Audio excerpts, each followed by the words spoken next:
Grab a cup of tea or a glass of wine and tune in for Inspired Conversations with publisher Linda Joy. On Tuesdays at 2 p.m. Eastern, Linda creates sacred space for leading female luminaries, empowering authors, heart-centered female entrepreneurs, coaches, and healers. A soulful venue where guests openly share the fears and obstacles they've overcome, wisdom and lessons learned, and the personal journey that led them to the transformational work they do in the world. Inspired Conversations to empower you on your path to authentic, soulful living. Welcome to Inspired Conversations.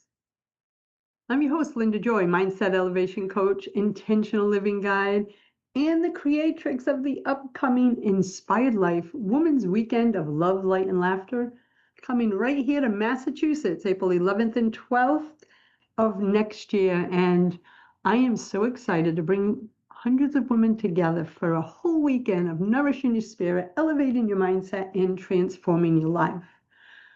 Get on the VIP attendee wait list because, hint, hint, tickets will go on sale soon at the early bird rate to those on the wait list. You can learn more at inspiredlifeevent.com.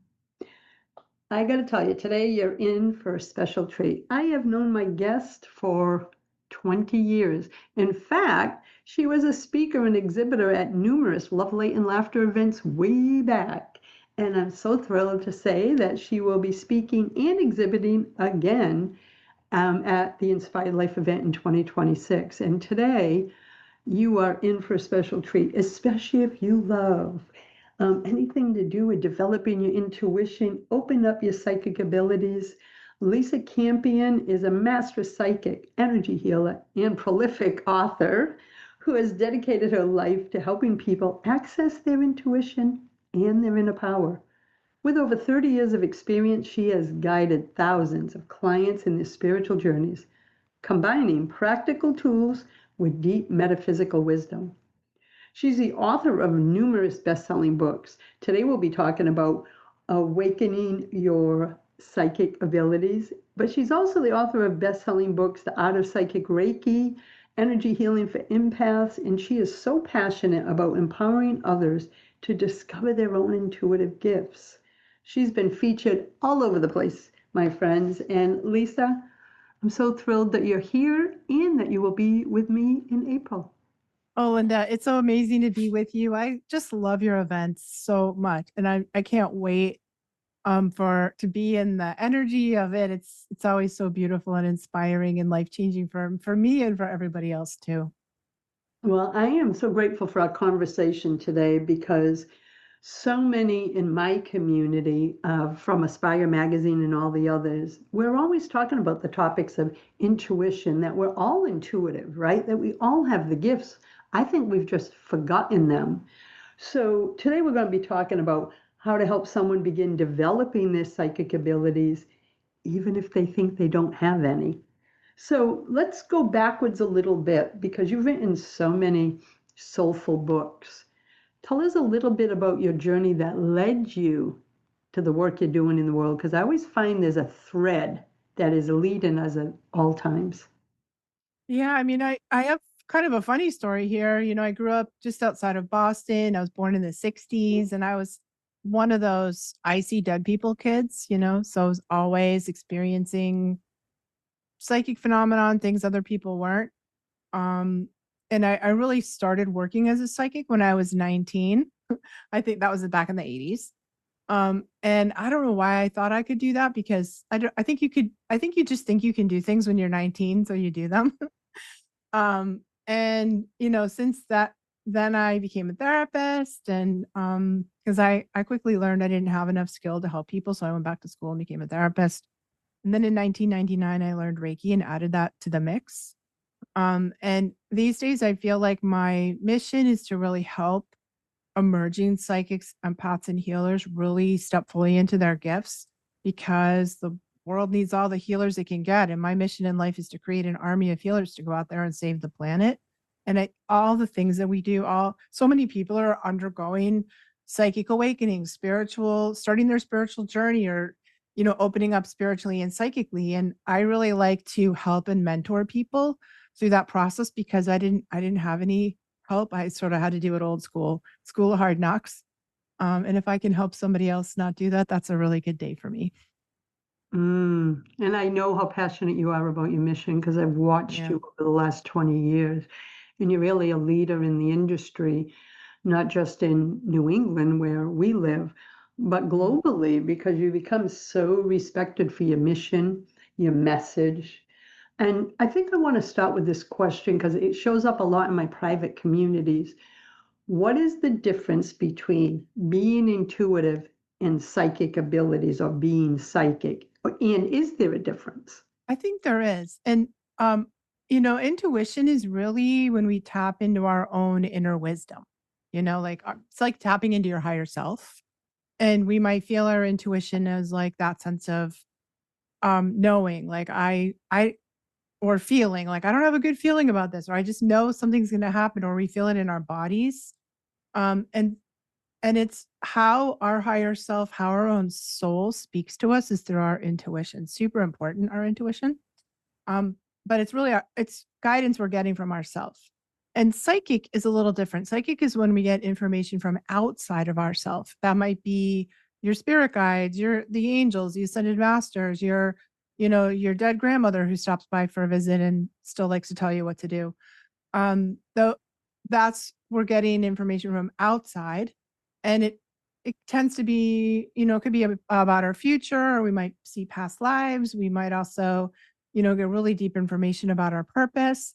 And everybody has psychic abilities and intuitive abilities. We all have both of them. But I think we need to let go of this myth that you it's not something you can develop. You have what you have and you can't change it. Because I really do think we can. And, anybody can increase both their intuition and their psychic ability if they're willing to put in the work to do it. So true. And I can remember too with myself, I used to, in my 20s, and I'm 63 now, used to go, I'm not intuitive. I'm not intuitive. And really, I look back at my life now and go, oh my goodness gracious, everything I've done and created is from that sense of an inner knowing. I just didn't label it as intuition back then. Right. But I've created my whole life by, I call divine downloads, guidance, and a Yeah. deep sense of I now trust completely what I receive. There's no doubting. Is the Hmm. is the doubting part of the process of honing our intuition? Like it's normal to doubt at the I beginning? think people do doubt, and we don't know how to tell the difference between a real intuitive hit and just the crazy stuff we make up in our own head, you know? And I think that once we learn how to tell the difference, you really can. So, real intuitive hits don't have a lot of energetic charge, They're kind of neutral. Even if they're about something that's kind of a big deal, they'll feel calm, they'll feel, like a steady calmness about them. And if you're highly triggered about something, then it's not your intuition, it's just your own inner like reactivity. Like if you're super anxious about your kids, it's not an intuitive thing, it's just mama anxiety. Um, and so I think we learn how to tell, like, okay, it's that calm feeling, it's that knowing that's calm. That's a good way to know. And I think while we're learning, it's really helpful to have some feedback mechanisms. Like I teach my students to use a pendulum or do muscle testing to confirm or deny their hits. So if you have an intuitive hit and you're like, is that me or am I making it up? You can bring out your pendulum and get a yes, no, I don't know answer from your pendulum. Or maybe you do muscle testing. And the other way, or maybe you pull some oracle cards, right? And the other way is then we watch for the signs and omens in the world. So you get the hit, then you see, like, you get that hit, like, I think I should study Reiki. That's a good idea. Then you walk into the bookstore and the book on Reiki falls off the shelf at your feet. You're like, okay, that's the sign. That's my confirmation that what I got, that's really a thing and not just my own story that I made up. I love that. And I like that you said about deciphering too, because how I had to figure it out for myself because I struggled with severe anxiety for 30 years. So, of course, I had those kind of thoughts all the time. So, as I was trying to connect with my intuition, I had to decipher what it felt like in my body. Yep. So, for me, when a thought or an idea would drop in, if I felt expansive and excited and filled with possibility, I had no doubt it was coming from my source of wisdom within. If I had a thought and it left me feeling constricted, afraid, I'm like, oh no, baby, that's the lower self that's been running the show.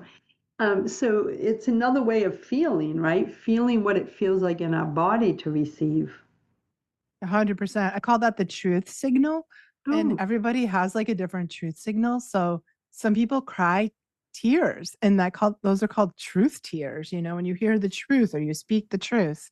Other people get like that calm, expansive thing that you had. I get sort of like a rush of energy up and down my spine. So people get shivers, goose flesh, like everybody, but everyone will have a feeling in their body when the hit is real. So again, we kind of, learning to know what yours is and sort of really triangulating off that. If you have that feeling in your body and your pendulum says yes, and then you see the signs and omens, we can really build a solid foundation around, having really measurable confirmation that it's a real hit. And I think that's what helps us learn how to trust. yeah, I use my oracle cards a lot. I've had the same deck forever. I just love my deck. I have others, but you always have one you go to. Yeah, And so it's almost like I call it divine validation, you know. right. And that has been very helpful over the last 25 years. So how can someone begin developing their psychic abilities, even if they feel it's not natural? Like, where would a beginner begin? I really think starting a psychic journal is a really good place to start. And you can just take any old journal, but I actually published a psychic journal called the Psychic Awakening Journal. I And have it in my y- hands, people. yeah. Oh, It's thank you. Yeah. beautiful. I just love the energy of it, and Yeah. already dove in, but go ahead, finish. Yeah, it's so I know, I love it too. I think I'm really pleased with it, but start a journal, you can just get it, any old journal and write psychic journal on the top of it, right? And then you start recording in there record your dreams if you remember them, record your card pulls, the signs and omens that you have, the initial first impressions that you get when you meet somebody, like those are often really psychic experiences. Um, anything that is an intuitive hit or a psychic hit, put it in your journal because a lot of times these things are very ephemeral. We feel them really strongly in the moment. And then you could get such a strong psychic hit on Monday and you'd be like, oh my God, that changed my life. And then by the time Wednesday rolls around, you forgot about it. You know, they just pass through us sort of like dreams do. And when we write, I guarantee you, if you start writing down all your psychic hits right off the bat, you're going to be amazed by how psychic you already are. But we also know what we pay attention to really grows, really gets bigger and bigger. Then I think pulling some oracle cards in, get angel cards, get whatever tarot cards, whatever cards work for you, and start pulling them on a regular basis. And then we need maybe to study a little bit. That was the purpose of writing my book, Awakening Your Psychic Ability, was to give people kind of the knowledge base because I think we need to know things. We need to have a certain knowledge set.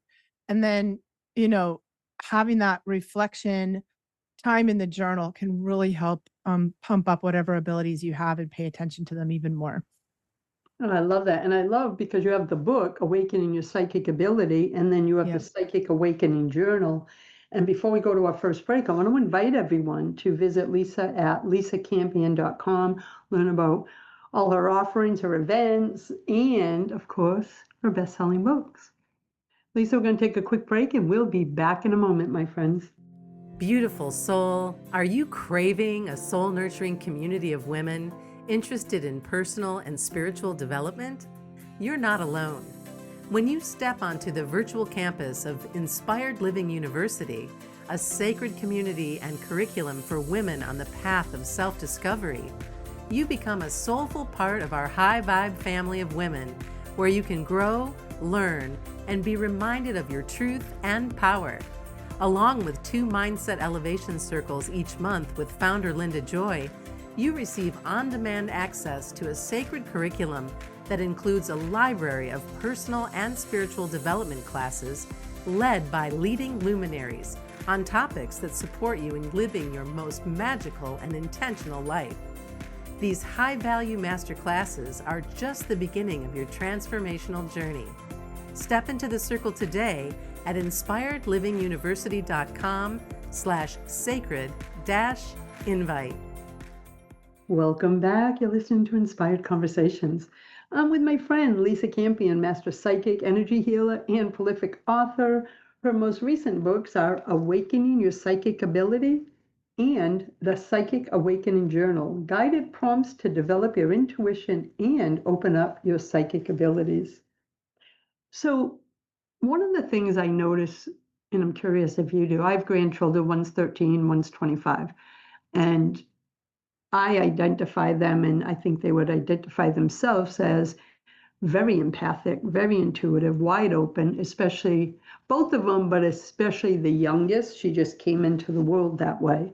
So are some of the practices in your book, in the journals, and your other products, kind of give us any tips for guiding the children in our lives who are here to like transform the world with their empathic gifts? Yeah, I think every generation, such a great question, Linda. Thank you. I think every generation is coming in more psychic than the last one. Like I was born in the 60s, and when I was a kid, I was kind of like an extreme case of, my psychic was open so wide, it was kind of extreme. And then nowadays, kids are come in with that level and more, and it's no big deal. It's like every kid is like that. So I think as our species is evolving, as we're evolving as humans, we're more and more open, more and more psychic, more and more aware. And it's, to me, really beautiful to see. I think that if you have kids, one of the best things you can do is learn some of these things yourself, so that when your kids ask questions, you want to translate what you know into some age appropriate, make it appropriate to their age, make it appropriate fit with your whatever your family's faith traditions are, so that your kids have a context for understanding. Maybe you talk about angels, or maybe you talk about ancestors, or maybe they're like, I see fairies, and you're like, yeah, you do. Like, first of all, try not to deny or invalidate what they're sharing with you. Like, give them permission to talk about it, and then find a way to put it into context for them so they understand it in a way that's age appropriate, that fits in with your faith tradition. We can do a lot for our kids if we do that. That's beautiful. That's what I've always done with the grandchildren, and especially the younger one, who is very tuned in, and had a couple episodes when she was under 3 of like, can you tell that man to stop touching my doll? They had just moved into a new house, and my daughter had a heart attack thinking someone came in through the other door. She's Yeah. looking up in the corner of the room like, Mom, he keeps touching my doll. And my mother's like, Mom, can you come over here? So she Yeah. just, I think, was wired that way. It hasn't happened much as she aged, but we made her feel like it's all natural. It's all normal. Yeah. That's It's great. That's okay. the right thing. That's the Yeah, right and thing to then do. she, we would go to sleep every night, and I taught her, call in Archangel Michael. When you're anybody, you move into a new home, different sounds, all that.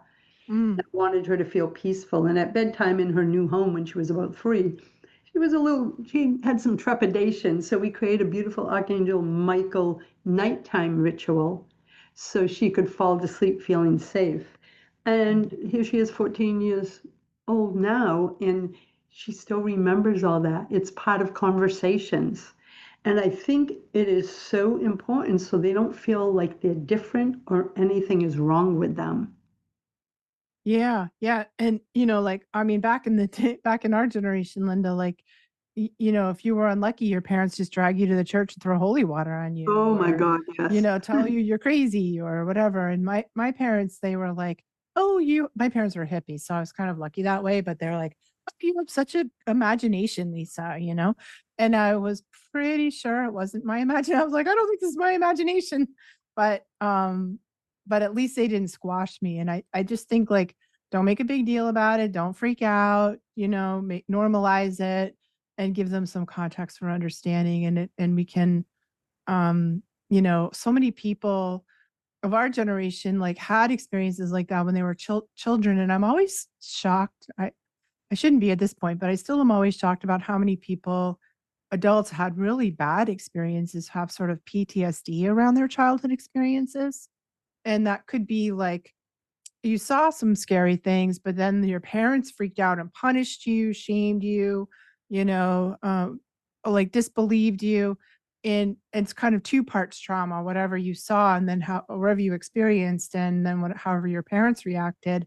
And I work with a lot of people that are undergoing psychic openings, later in their life, and that have to kind of clean up some of the trauma they experienced when they were kids. That relates. I can feel that in my own body, in my own journey. Yeah. One of the things is like identify your meaning for empath, right? Because a lot of the work you do is with empaths. So how would you describe it if someone is listening right now and they're like, I think I'm really sensitive. I don't know why I feel this way, and take information in this way. So what would you say? Empaths are people who absorb the thoughts and feelings and physical sensations of other people. It's a little different than just having empathy or having sympathy, which is when we look at somebody and we're like, oh, that person's sad and I feel bad for them. That's like feeling empathy, which is good. We should all feel empathy. But being an empath is slightly different. It's more like being a psychic sponge. So we literally absorb the thoughts, feelings, and physical sensations of other people, which means like you're sitting next to somebody that has a headache, you have a headache. You're talking to someone who's depressed, now you're depressed and you feel it like it's your feeling. So you're not just noticing that they're having a feeling, you're absorbing it and running it through your system. So you're feeling it like it's you. And that can be really exhausting, really confusing, until we figure out how to handle it. And we just need really, really good energetic hygiene, energy management skills. And that's the difference between feeling like you're a crazy person and feeling like, you're in control of your gifts. Yeah, I can remember going to massage school up in Cambridge. God, it was over 20 years ago. And I was really new about intuition, all of this. And I was in the clinic, and I would come out of clinic and I'd go to my teacher like, oh, my shoulder is killing me. Oh, my hip is killing me. And she was a Reiki master, but of course I didn't know that. And she said, let's talk after class. And then she goes, Linda, look at the charts of everyone you just worked on. They were in for the shoulder rotator cuff. What's Linda feeling? Like my shoulder is locking up. She Yeah. says, you're an empath. You're taking it on. I got to show you protective measures so you can work on them without taking their energy in. Is Yep. that a similar description of what you just described? Yeah, absolutely. So you're feeling it in a physical way, but you might also feel emotionally. Like you could be working on somebody. It does get stronger when we're touching people or we're in physical proximity with them or we're emotionally close to them. So they might live states away, but if you're besties, you're gonna feel it. And like, oh my God, I don't know why I'm so sad. Like the first time it happened to me, I was at college. I went to UMass and my freshman year going to a house party and it was Friday night. I was super happy and I go into this house and I sit next to this guy who's not having a good day. He's like crying into his beer. And all of Mm-hmm. a sudden I'm like, oh my God, I feel so depressed. I'm like, what is wrong? Like, I'm like, uh, I'm not okay. And I'm like, I must be going crazy. I got to get out of here. And I left the party and just sort of like one of those moments where, God intervenes or my guides intervene. Like I turned around and looked through the window and he was still crying into his beer and I felt fine. And in that moment, I was like, oh, it's not me, it's him. I'm feeling him. Like you know, that's when I figured out that I was an empath. And back then, this was in the 80s. There wasn't really a word for it. There wasn't that, we didn't use that word empath at all at the time. So I just kind of knew that I had to clear the energy that I picked up. So when you're an empath, it's a lot about for really being grounded, making sure you're in your body, making sure that you're clearing the energy that you pick up from other people. So when you feel something, especially if you're around other people, you got to ask yourself, is this me or is it them? Is this am I angry or are they angry? So you ask yourself that question. If it's not you, you take a deep breath. I imagine sort of standing under a waterfall of light and all the light is washing away all the energy that doesn't belong to me and sending it down the drain. And then we put up our protections again. You can imagine yourself in a big bubble of light. You can, shields on full, whatever kind of image works for you to reset your field and release whatever it is you're picking up. But if you think about it, Linda, it's the perfect tool for a healer. So of course, a massage therapist, like all the best massage therapists have that. And they know exactly where to put their hands. They know exactly where your pain is. You don't even have to say anything. So I think these things are built in, like MRI, X-ray machines that help us healer types understand how people are feeling so we can be of service, which is great as long as we're not taking it home with us. Oh, this is powerful because in my private community, I talk a lot about many years ago. Well, I'll just say it this way, most of my life, I felt like a weeping willow tree. So for those who have those in their area, the slightest breeze gets those things rocking and moving and swinging around. And I used to say I would become like a weeping willow tree, whatever was going on around me, friends, distress, family issues. I couldn't ground my own energy. I couldn't be in my own energy. I couldn't use those words back then, but Right. I would feel like I was whipping around. And then as I started using, like you said, energetic protection practices and energy clearing, I'm now like an oak tree. And what I mean by that is I can witness what's happening around me, even with a loved one, a friend, or the world. And 90% of the time, because we're not perfect, I can stay grounded and go, oh, I can witness this, but I don't have to suck it in and let it hit me. Right. Does that resonate too with how you see it? Absolutely. And I think unprotected empaths really can suffer from depression, anxiety, sometimes really bad health problems because we're just absorbing all this negativity that's around us. And it can be really confusing. You can just be like kind of like stuck on the couch, not able to leave your house, feeling pretty ill. And then when we learn these energy management basics, and they're not hard to do, they're super easy to do, it's like, oh, it's life changing. Then you can, jump off the couch and go into the world and help people. And of course, the irony is that empaths are often really drawn to helping people. Maybe you really want to do some Reiki, maybe you want to work in the hospice or, help people in all the ways that we do, however it is.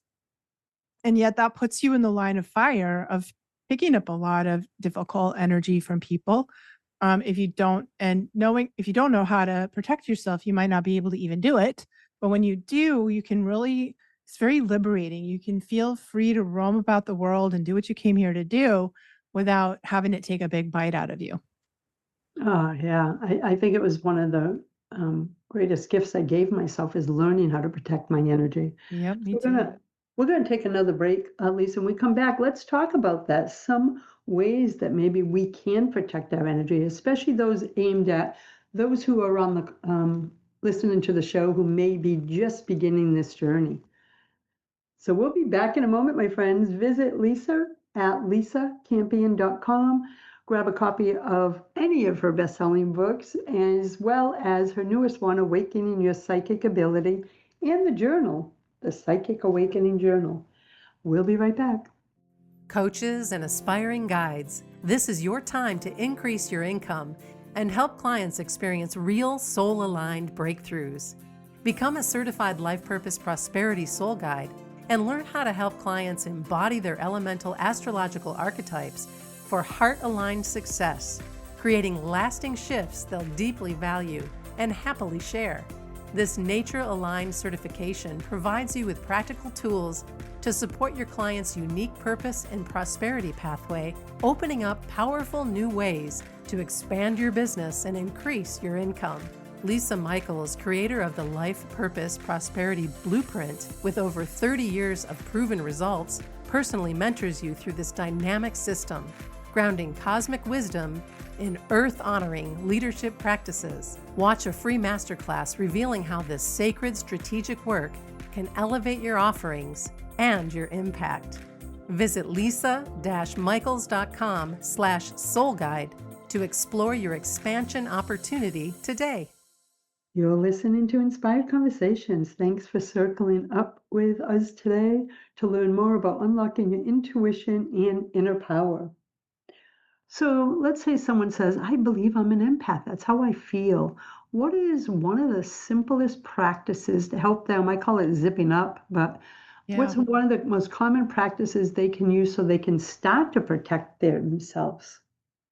I really like this image of imagining a big beam of light coming in the top of your head, and that beam of light's coming from your soul, from your angels, or straight from divine source, coming in the top of your head, beaming down into your heart, filling your heart with light, and then going down, down your spine, down your legs, and out the bottoms of your feet. So on your inhale, you breathe it in to your heart. On the exhale, you release anything you're holding on to.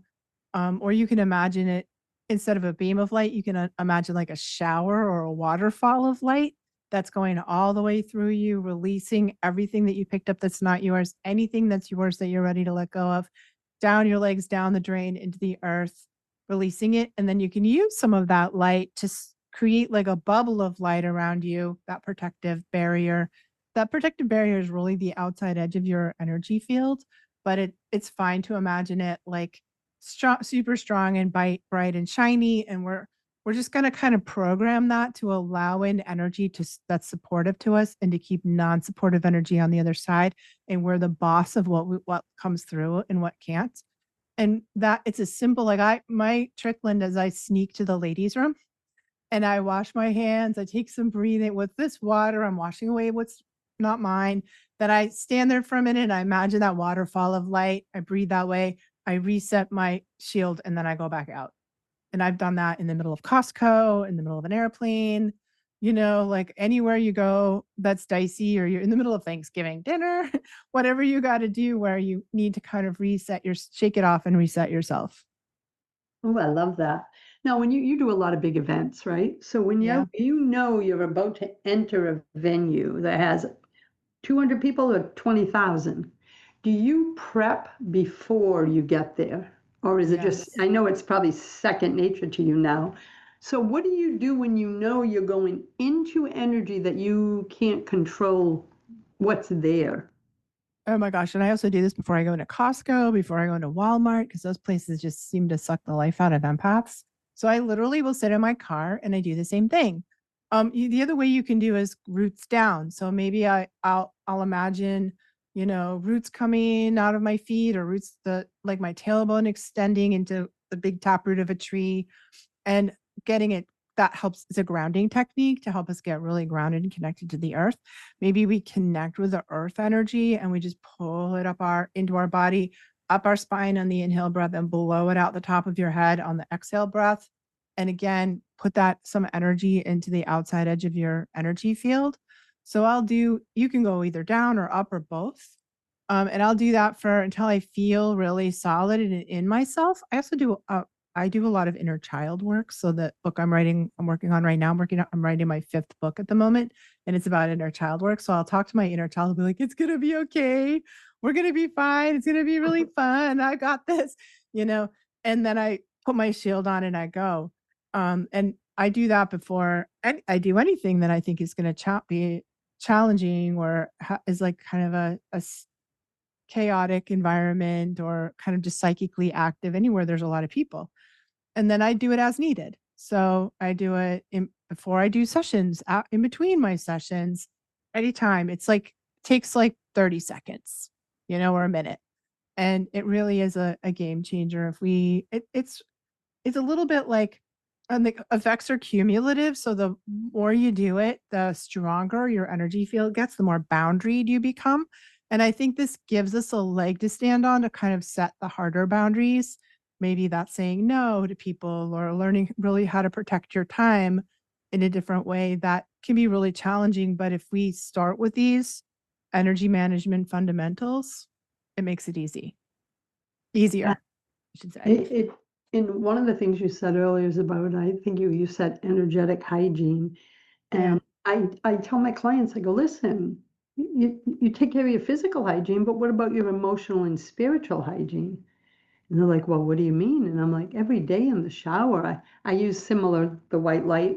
Well, I don't know about you, but some days I'm intuitively led I see the white light while I'm in the shower coming through me, and then everything, I have a mantra like I release all beliefs, thoughts, patterns, cells um, that no longer serve me, and I envision them going down the drain in the shower. But sometimes, do you think it's intuitive that sometimes I want to change the light to blue or red or orange? It's like maybe that chakra is calling me to do some extra clearing there. Does anything like that? And I follow it, of course, because I'm like, all right, you want me to change the color of the light?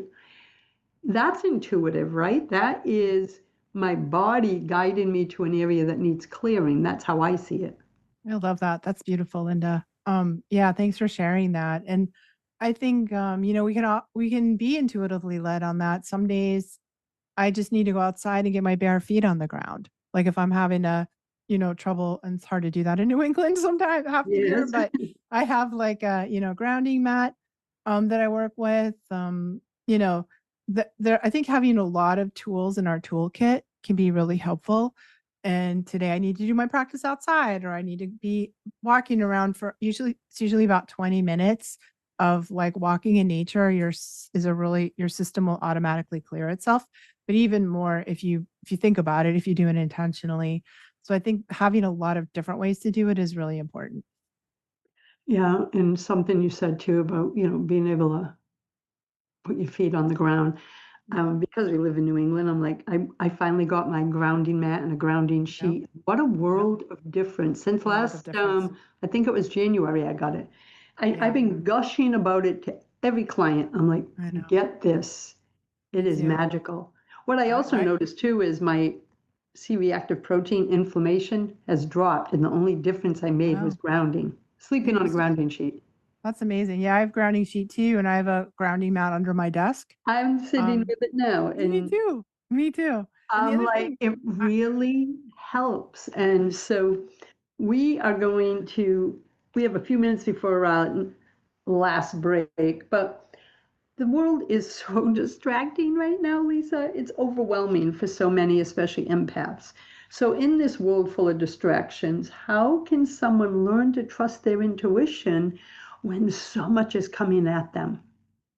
I think we really have to make time to listen, Linda. And the world we live in now is very noisy. So, what I really recommend that you do is find 20 minutes a day where you don't have any noise. Maybe that means you get in the car, you're driving, don't turn on the radio, don't put on a podcast.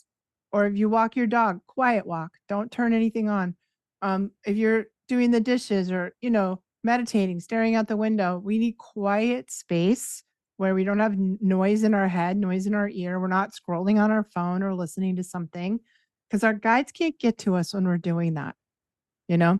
And even if it's just like folding the laundry quiet, driving quiet, walking quiet, um, for 20 minutes. And I think it's really a beautiful practice. Like write a question in your psychic journal. And maybe you have a really specific question. Maybe you have like, just tell me what I need to know now. Then be quiet for 20 minutes. And sometimes those walking, driving, laundry activities really put us into that alpha brainwave state where we're the most intuitive and creative. And then just kind of space out, daydream a little bit and pay really attention to what you feel, what you think about, what if you have any like aha moments or moments of revelation and write them down in your journal. And that's a really beautiful way to tap in every day. But if we don't make the quiet time, we really miss it. And that was a big thing for me in my probably 20s and 30s. I was a runner. I was always running from myself, so I would never be still. And I look back now and say to myself, I wasn't at peace within, so I was always keeping myself so busy so I wouldn't have to hear my inner wisdom. So I wouldn't have to hear the stories and wounds.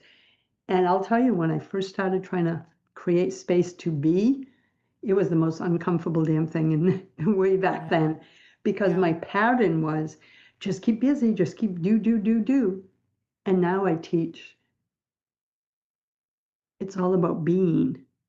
Yeah. So that when you are doing something, you're present in the moment instead of being so focused on doing as I was back then, which is can be an escape mechanism, which it was for me. Yeah. So Right. being now, my family knows, like after a full day, this is a full day because both of us, myself and Lisa, were both preparing to be at a big weekend event this weekend. And so, I have this full, beautiful day today, but they know when I'm done with this day, I need my time to be so that I can recenter, reground for all that's to come this weekend. But I never used to give myself permission to do those. I would feel guilty 20 years ago for taking time to be and nourish myself. Do you find guilt comes along with that? Um, Yeah. yeah, that's a big For thing. sure, guilt, and I also think, like, when you're finally quiet, you feel all those pesky feelings you've been running away from, you know? So you're like, oh, I'm lonely, I'm angry, I'm sad, I'm anxious." All those uncomfortable feelings that we've been pushing away come roaring back, which is why meditation is so hard, you know? You're quiet on the mat for yoga, a slow yoga practice is so difficult because it allows us that time to really tune inward, and what we encounter is ourself. And often our dysregulated self, our unprocessed emotions. But I think spending that some time to attend, like you said, emotional hygiene, spiritual hygiene, right? Mental hygiene. We need time to attend with lots of love and care to those parts of ourselves. And when we do, it's so much easier to really sit with yourself. Yeah, I found that to be so true. We're going Me to too. take our final break. When we come back, I just want to spend the last segment talking a little bit about Reiki and the basics because I find it to be such a powerful modality, and I want others to understand more about what it is and how it can benefit them. So we'll be back in a moment with Lisa Campion. You can learn more about all of her best-selling books at lisacampion.com. And as always, whatever platform you listen to the show, all the show notes are down below and all the links to connect with Lisa. We'll be right back. The time is now to deepen your intuition, connect with the archangels, your guides, and own your sacredness so you can live the empowered, inspired life you desire. Intuitive spiritual teacher, healer, and holistic life coach Robin Fitzsimons consciously blends her treasure trove of healing modalities, including Akashic Records, Sui Reiki, and silent counseling, along with working with the angelics to support the divine wellness of her clients' body, mind, and spirit. Through her popular online classes and sacred readings, including shadow work, awakening your intuition, channeled angelic guidance, past life healing, soul recovery, and more, Robin brings women deeper into the truth of who they are in a safe and sacred container. She is the founder of Wellness with Robin in Platteville, Wisconsin, where she offers in-person sessions and classes.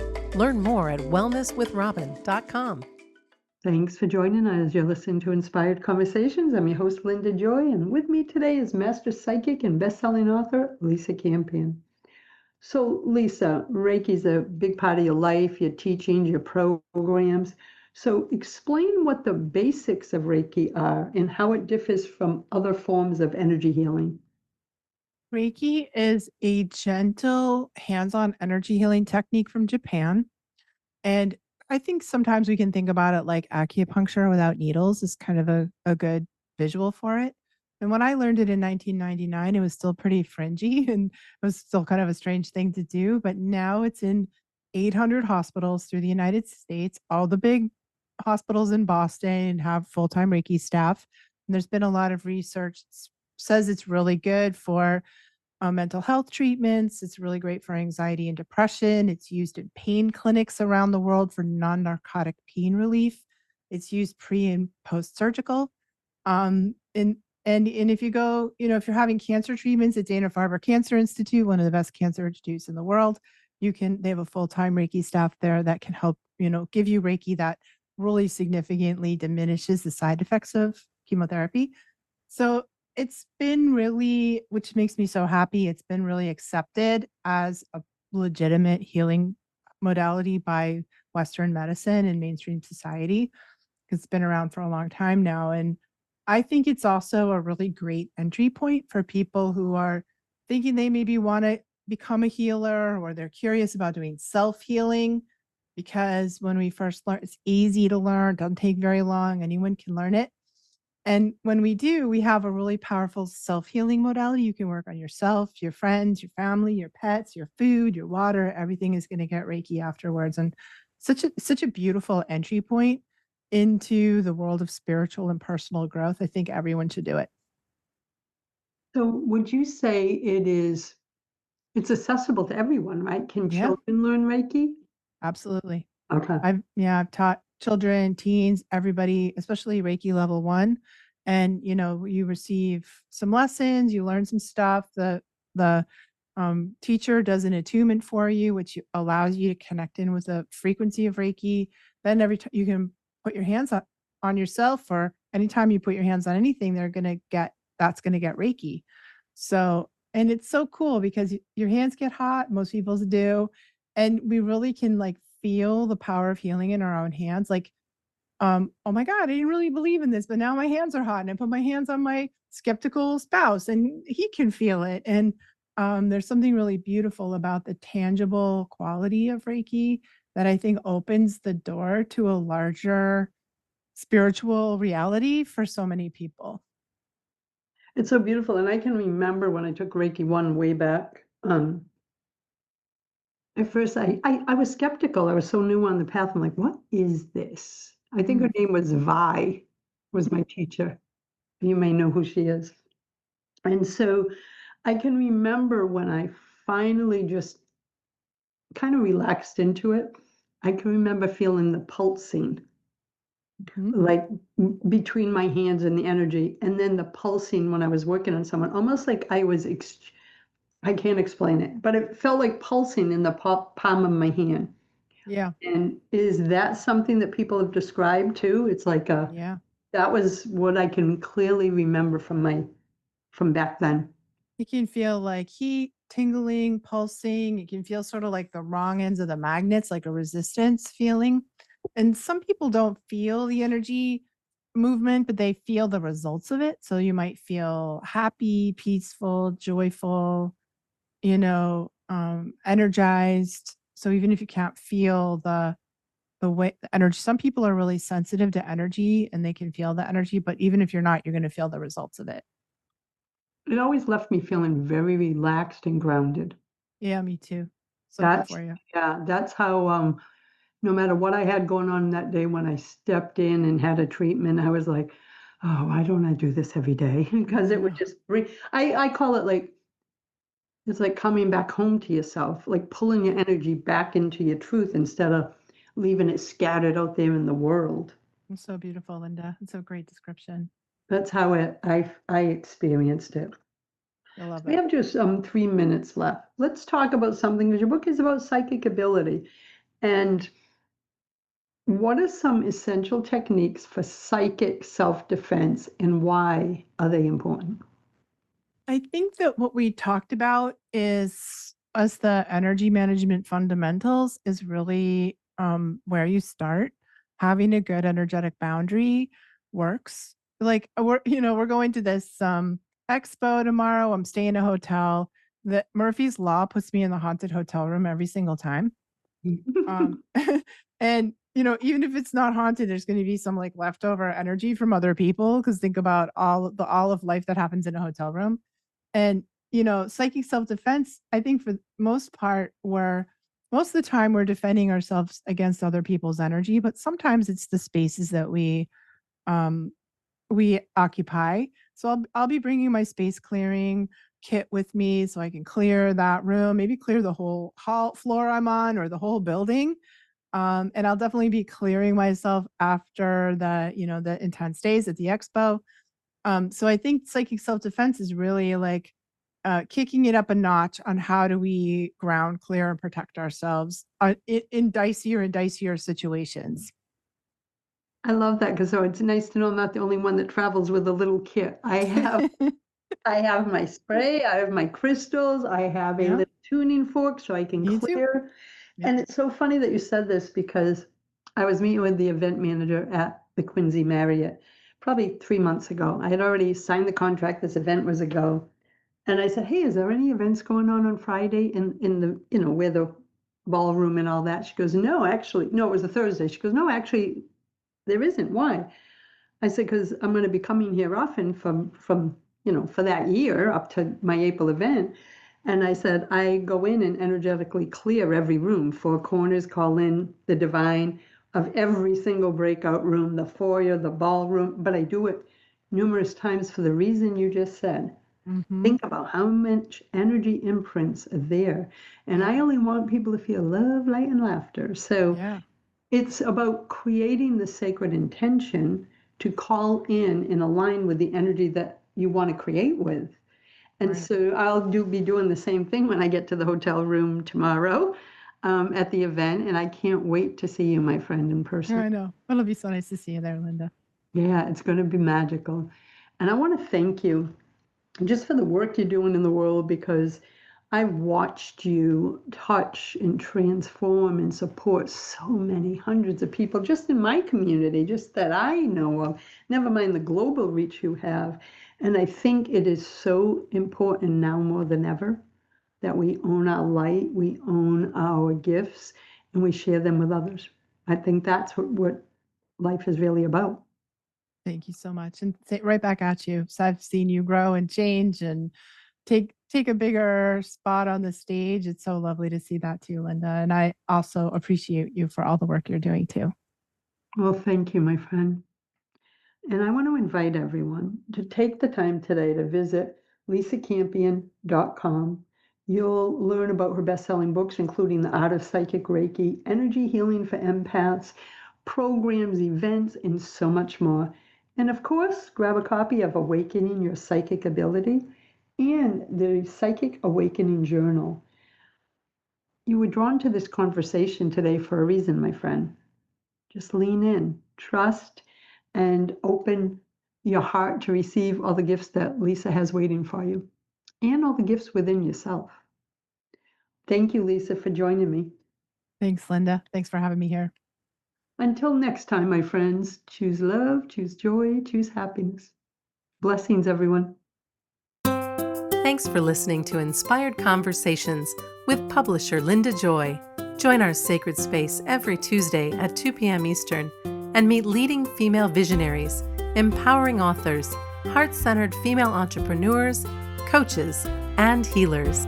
Inspired Conversations with Linda Joy is a soulful venue where guests share the obstacles they've overcome, along with wisdom and lessons learned on their personal journey that led them to the transformational work they do in the world. Inspired Conversations to empower you on your path to authentic and soulful living.